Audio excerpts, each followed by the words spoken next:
O projeto que altera o Código de Trânsito Brasileiro segue agora para análise do Senado. Na semana passada, a Câmara dos Deputados aprovou o texto base enviado pelo governo que propõe mudanças como, por exemplo, aumento da validade da Carteira Nacional de Habilitação para 10 anos, suspensão do direito de dirigir por pontos vinculada à gravidade da infração, o fim da obrigatoriedade para uso da cadeirinha para crianças.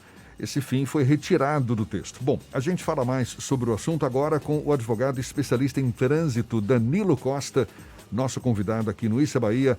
Bom dia, Danilo.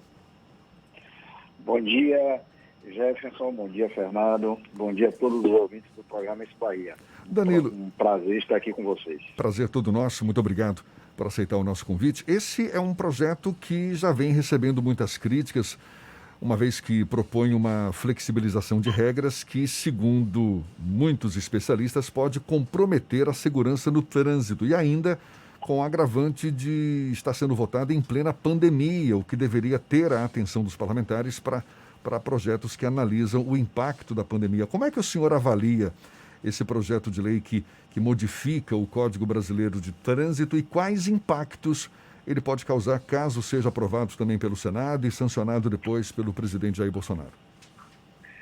Como dito por você, Jefferson, esse projeto ele é muito questionado pelos especialistas e por nós, porque o trânsito brasileiro, os números comprovam aí que é um trânsito que mata e com números muito elevados a status de guerra.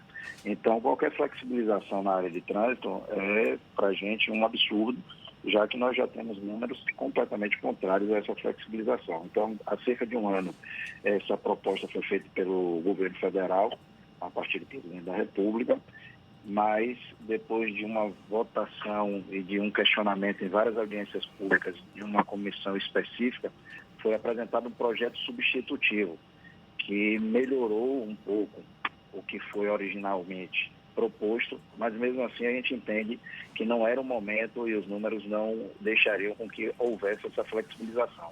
Flexibilização é essa que permite hoje um número de pontos para o condutor infrator maior, então ele dobrou de 20 para 40 pontos, vinculando somente a suspensão do direito de dirigir àquela pessoa que comete duas infrações gravíssimas. Então essa é a primeira alteração que nós temos do texto.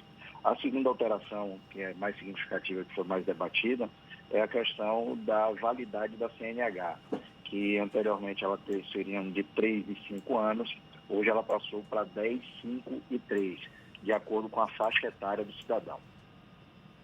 Na sua avaliação, quem que ganha com essas possíveis mudanças no Código de Trânsito Brasileiro, caso sejam aprovadas? Na verdade, ninguém ganha. Nós acreditamos aí que foi um projeto, que é um plano de governo do nosso presidente Jair Bolsonaro, de desburocratização. Só que nós questionamos bastante, aqui não pode se desburocratizar, não pode se flexibilizar com vidas. E assim a gente acredita que esse projeto ele tem a contramão do que os especialistas e nós entendemos sobre trânsito.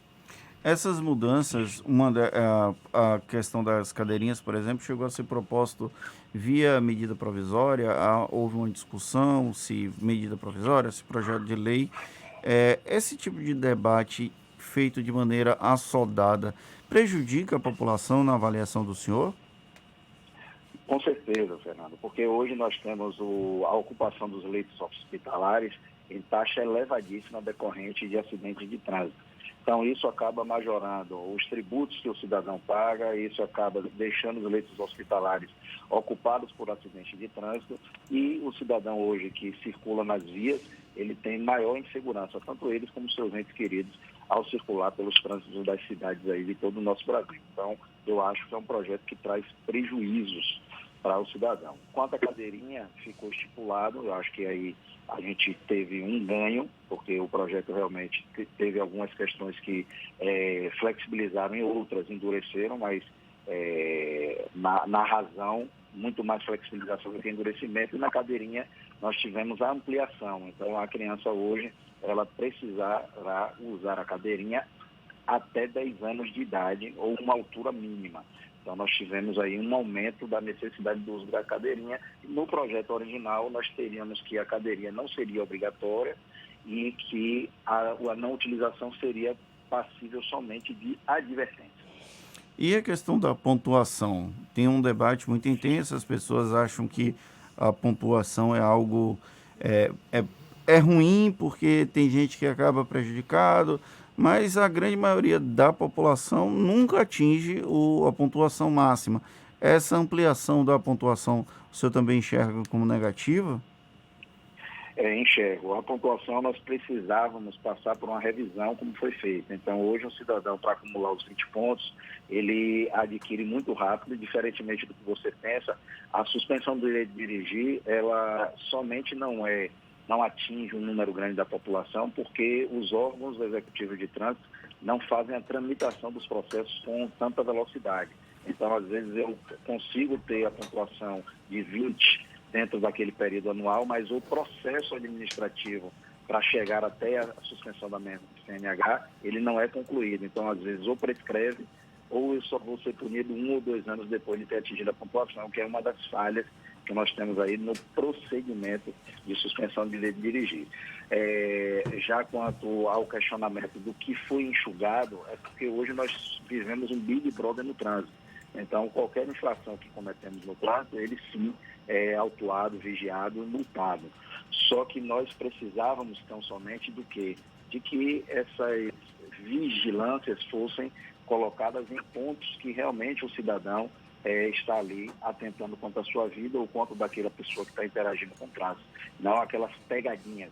Na Avenida Paralela, eu sou um dos questionadores aqui de que nós temos uma via com 80 e aquela via lateral a 60. Então, o cidadão, assim que sai da via de 80, o raciocínio ainda não trabalhou de diminuir para 60, você já tem um radar pontuando ali para exatamente pegar aquele cidadão que está distraído em fazer essa saída para a via marginal. Então, essas questões que têm que ser feitas com mais carinho, aonde colocarmos os radares, de que forma autuar o cidadão e não aumentar a pontuação.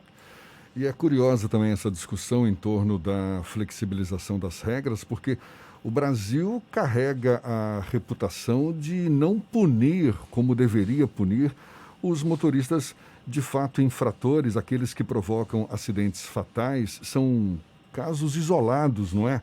De motoristas que são punidos por provocar morte no trânsito e tudo mais e tal. Ou seja, não deveria ser um endurecimento das regras em vez de uma flexibilização? Como é que o senhor avalia essa questão? Não, esse é o nosso mote. Nós achávamos que o CTB é uma lei super moderna, que a gente precisava sim de uma atualização, já que já são 23 anos de vigência, mas que jamais com regras de flexibilização e sim de endurecimento, porque os números demonstram isso. E esses números ainda são mais alarmantes, porque nós temos, inclusive, a questão da faixa etária. Então, o brasileiro, no seu melhor momento, entre 30 e 40 anos, é acometido por acidente de trânsito que traz ou a morte ou então algum tipo de incapacidade e acaba ele tendo que gozar de benefícios do INSS ou a família. Então, toda essa sistemática hoje para o Brasil ela é ruim a partir do momento que nós tivermos uma flexibilização. Bom, e certamente uma discussão que ainda vai render muito pano para manga. O projeto de lei ainda vai ser analisado pelo Senado. Me parece que não tem uma data definida para isso. E muita discussão certamente ainda vai ocorrer em torno da questão. A gente agradece ao advogado Danilo Costa, especialista em trânsito, conversando conosco aqui no Issa Bahia. Muito obrigado, Danilo. Um abraço e um bom dia. Um abraço a todos. Muito obrigado pela oportunidade e sempre à disposição de vocês. Essa conversa vai estar disponível logo mais nos nossos canais no YouTube, Spotify, iTunes e Deezer. Agora, 7:27 na Tarde FM.